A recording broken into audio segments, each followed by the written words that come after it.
Just make sure all my switches are set in the right position. The throttle is free and clear. Lights are on. X-ray Tango radio check. There's a strong sense of excitement for this flight. Shortly before takeoff, with the engines whining and a cockpit cooling system blowing at its max, Clements exits the cockpit. He then closes the canopy via a remote switch. Powered up and ready for flight, the F-16 begins to roll down the runway without a pilot in the cockpit.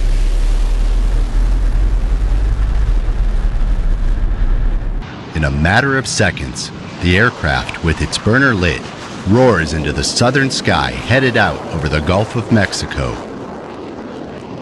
It's the first time ever an F-16 has flown without a pilot in the cockpit.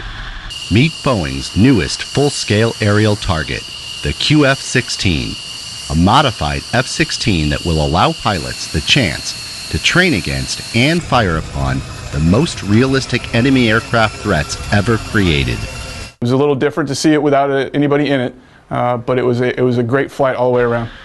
A replication of current real-world situations and aircraft platforms that they can shoot as a target. Now we have a 9G capable, highly sustainable aerial target. While there's no pilot physically sitting in the cockpit, 2 U.S. Air Force test pilots are flying the plane remotely from a ground control station at Tyndall Air Force Base.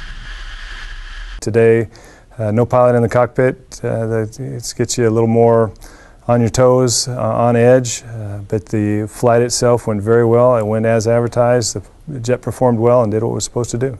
While in the air, the unmanned QF-16 reaches an altitude of 40,000 feet, a speed of Mach 1.47, and engages in aerial maneuvers such as a barrel roll while pulling more than 7 Gs.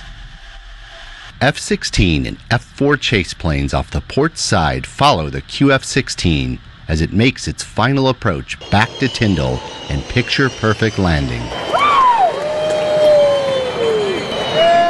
Got the jet in the air, flew great, everything worked great, made a beautiful landing, probably one of the best landings I've ever seen, and stopped right on the center line. So no, it was a great mission. So far, Boeing has modified 6 QF-16s, all of which had been stored at Davis-Monthan Air Force Base in Arizona. In fact, the plane used in the first unmanned flight had been out of service for 15 years. Modifying the F-16s to fly remotely